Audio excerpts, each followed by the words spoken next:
and playing in a game, if he had the tendonitis in the knee, why not take that time off and rest and take that all-star break that they already made longer, take that time off. And then if you want to take another week off into the season and then work yourself back instead of going to all-star weekend, which means absolutely nothing, and then missing all this time when you had these pieces around.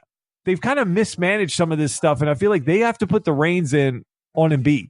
They're going to have to, as a franchise, try to do what's best for him. And then if he keeps fighting them, then you have to look at moving him if he's not going to do what's best for him in the franchise. Look, everybody else is doing the whole load management thing. That may just be what Embiid has to do through the regular season to get him ready for the playoffs, to keep him fresh.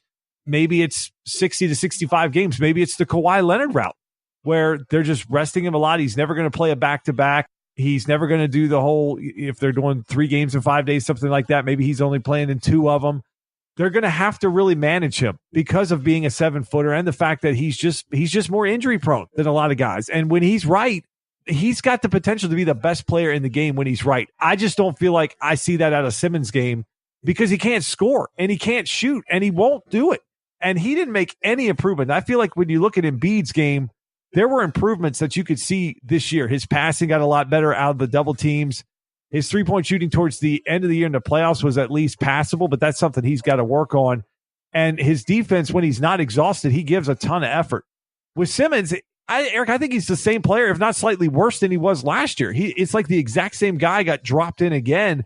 He didn't add anything to his game. He didn't add a shot. He's not a threat on the floor. I said weeks ago, if Philly's going to be successful, they've got to play him at the 4. They've got to take the ball out of his hands and put him in the low post where you're not expecting it, because this game, guards can't just not shoot and think you're going to spread the floor. With a 4 and a 5, you can sort of, if those guys aren't shooting threes, you can get by. And you also have Embiid who's willing to do that, to spread the floor. But Simmons just can't do that, Eric. That's why I feel like he's the biggest liability on this team, because he clogs everything up with the way he plays at the point guard. And then you have somebody else that you're hoping, they got lucky getting Harris, that can kind of be that stretch 4 that they need. But I think you could put Harris at the 3 and put Simmons at the 4 and then go find yourself a shooting point guard, which would have been nice. I still don't understand Landry Shamet. I still don't understand why they threw him in that Clippers deal, Eric. They could have definitely used somebody to space the floor and give some time in the playoffs. The Clippers found a way to use him. Yeah, I'm actually with you on that. I think there might be some options here to go out and get a 1 for this team, and especially depending on what Harris and Butler do. Obviously, if you're Philly, I'm bringing up some things here, but I think your main point is going to be to try to keep Embiid and Simmons together, and then you figure out what some of these other pieces are going to do. But I like the idea of moving Simmons off of the 2 or the 1, getting him out in different positions, and having a true point guard. Simmons has been kind of given this, well, he can be like LeBron James. He can dish, he can score, he can rebound. He's just not there. He doesn't control the floor like a LeBron does. And so I think maybe you're better off making him a 2, or whatever you want to do with him to stretch him out in that way. But give yourself a true point guard, a smaller guy who can shoot, distribute, and then get Simmons out into space and let him run the power, run the way he wants to run without having to also try to manage the floor. Because I think, to your point earlier, to me, he gets caught up in trying to manage the floor. Does he want to play the power game? Does he want to play the transition, play hard, play fast?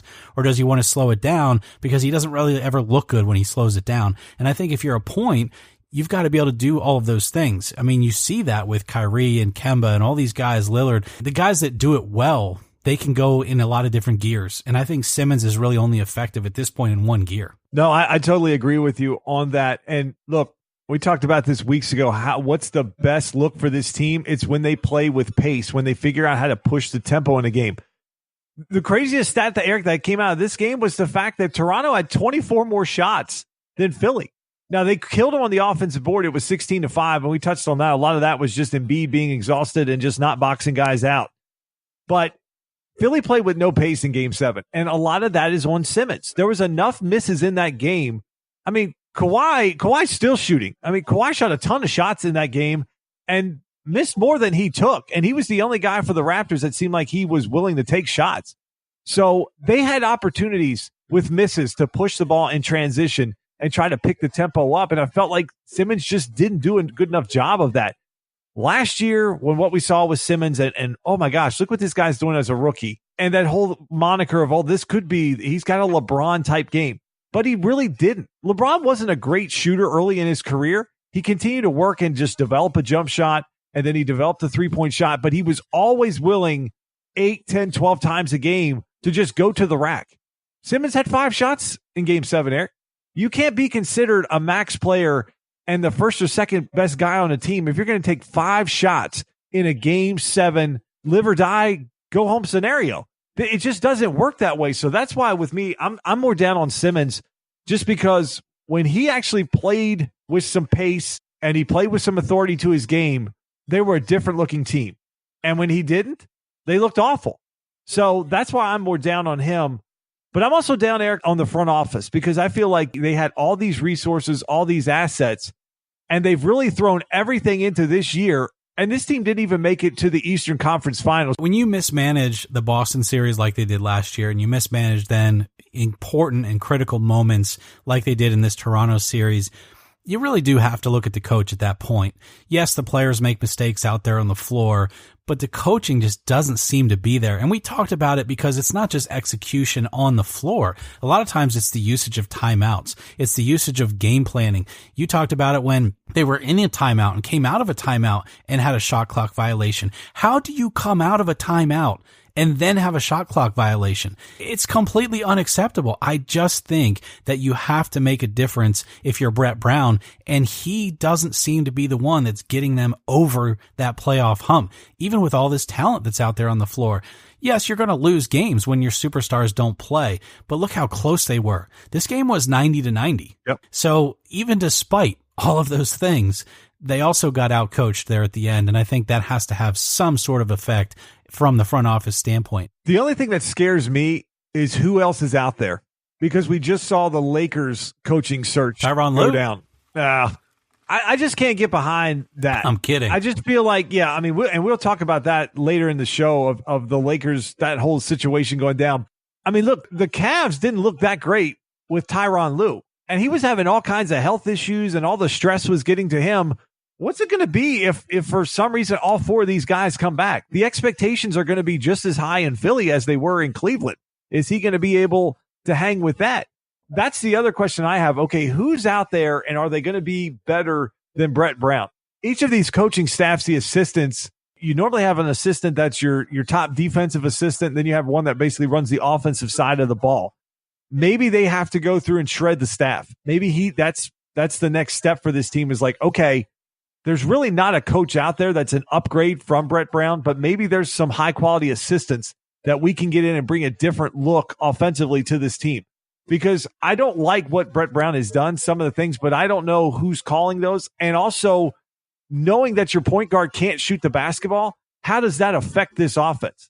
Now, number one, the other night, not having Embiid go to the post for 3 straight possessions, I'd like to think that you would have a staff where someone's smart enough to go, hey, maybe we should get Embiid in the post. I mean, I know he's dead tired, but are we really going to have him try to drive the ball from 30 feet away when he's dead tired? Maybe in the post he can draw a double and find someone. But they didn't even do that, Eric. They were like playing hot potato, like no one knew there was a shot clock. So I also think other people need to take the blame. And the front office is right there. They didn't do a very good job in the draft. They made the trade. They didn't do a great job, and that was previous front office leadership, that the whole Fultz deal that went down, and then dealing with that, and then burning through all their assets basically to get 2 guys that are in their contract year in Butler and Harris, so they could lose all of those. They've already traded out Saric and Covington and their picks, and now they have basically nothing left. So I don't know where this team goes in the offseason. I don't know if it seems like the plan was to initially try to sign Harris and try to sign Butler, but you got a lot of teams with money. What does Jimmy Butler value? What did he see on this team? Did he see enough to want to stay? Feels like they have a better chance to keep Harris than Butler. But I don't know, Eric. There's a lot of questions for this Philly team. It is going to be a very, very interesting offseason for this team for sure. Now, what always happens is the team that wins doesn't get talked about as much because, well, they've advanced and they don't have nearly as many issues as Philly has. But Eric, Kawhi Leonard was a beast in this series. He was virtually unstoppable, it felt like. I know you've been watching these playoffs very, very closely, as I have. Has Kawhi been the best player in the playoffs? In the entire playoffs, I don't know, but it's awful close. I've been real happy with what Giannis has done. I've been pretty happy with what guys like Durant had done prior to his injury, and we'll get into that. But Kawhi, I think he's at least in that top conversation, especially after you look at his body of work in this series. And if you look at his body of work in a game 7 where everything was on the line and he puts up 40 plus points and hits the buzzer beater game winning shot. So Kawhi was huge. He was also huge in a lot of the intangibles defensively for Toronto that he just upsets the apple cart a lot when he's on the floor. Boy, it's hard to say because I don't really like Kawhi that much. But man, did he show up here in the playoffs. And I think he's really proving that he's going to be a coveted free agent. So I'm not really sure I'm willing to crown him the king of the playoffs yet, but king of this series, absolutely. And does he have a chance to be the best player in these playoffs? Yeah, we'll see how it goes for Toronto. I think if they get past the Bucks to make it to the NBA Finals, you've got to look at this as possibly being the big party, the big free agent party for Kawhi Leonard and proving his worth in the NBA as a top player. I think just the fact that you can have the conversation shows how good he's been in the playoffs, because coming into the playoffs, all the talk was basically around Giannis and Harden because it was the MVP talk that bled into, okay, let's see what happens in the playoffs. And then KD went on a tear and then he got hurt.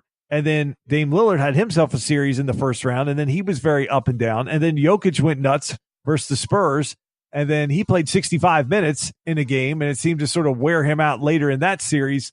But Kawhi just seems to be the steady guy that when he's healthy, now he had his own battle with the flu there in the first series against Orlando, but he's come up huge for them. And Toronto doesn't seem like they have the talent around them that some of the other teams have. They're depending so much on Siakam. Gasol is at the back end of his career, and Lowry's always been an up and down guy. And then you start looking down that roster, it's not great. So he's carrying a team I don't feel like has the same roster as in terms of a Milwaukee team. I don't think that they have the depth on that team. But I think the fact that, like you said, these playoffs could end, and he could certainly be deemed the best player in the playoffs, which would pretty much make him the best player in the league, especially if you're going to count defense. If you're going to count two-way guys, he's going to be in that conversation with what he's been able to do in these playoffs. Eric, I think that'll wrap us from Philly and Toronto. We're going to take a short break. When we come back, we will jump into that Warriors-Rockets series and what went down in Game 6 in Houston.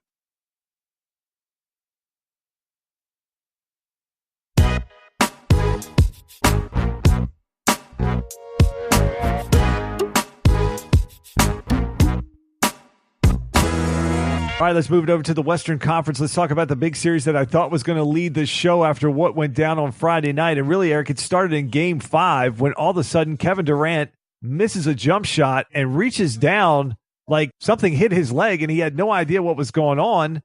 And Reggie Miller on the broadcast goes, that's sometimes what guys feel when they pop their Achilles, is it feels like somebody has kicked them in the back of their heel when there's no contact there. And it certainly didn't look good for the Warriors. If you were on Twitter at that time, it was the Warriors are dead. They're done. They've got no shot. If you follow me on Twitter, you'd have seen a different story of the Warriors still have 3 really, really good players on the team. They figured out a way to win Game 5. It felt like they gave themselves some breathing room because you had to feel like Houston was just going to come in there in their home gym and take care of the Rockets and force a Game 7. And Eric, it was the complete opposite of that. A kind of a meltdown towards the end for the Rockets, and the 2 best players on the court that night in Steph and Clay, they just took over. They executed so well. So let me ask you, Eric, after Game 6, were you more amazed the Warriors were able to pull that thing out, or were you more disappointed the Rockets couldn't get it done on their home floor? 100% more disappointed that the Rockets can't get it done on their home floor. I can't say that I'm that amazed by the Warriors because this is a championship team. Yes, there's a few different pieces before Kevin Durant got there. So when you're looking at guys like Steph Curry, Klay Thompson, Draymond Green, and the one guy that nobody gives enough credit to, and I know you and I both like him, he is reminding me a lot of a guy like Robert Horry, and it's Andre Iguodala. Nobody gives him enough credit shot, Iggy? In the media, exactly, because that guy just plays huge in playoff games. Former Finals MVP, let's not forget. And so that 4-man roster right there, and yeah, they throw a 5th guy on the floor every now and then. is still a championship team for most other cities if you displace them and put them in some other uniform. So I'm not really that impressed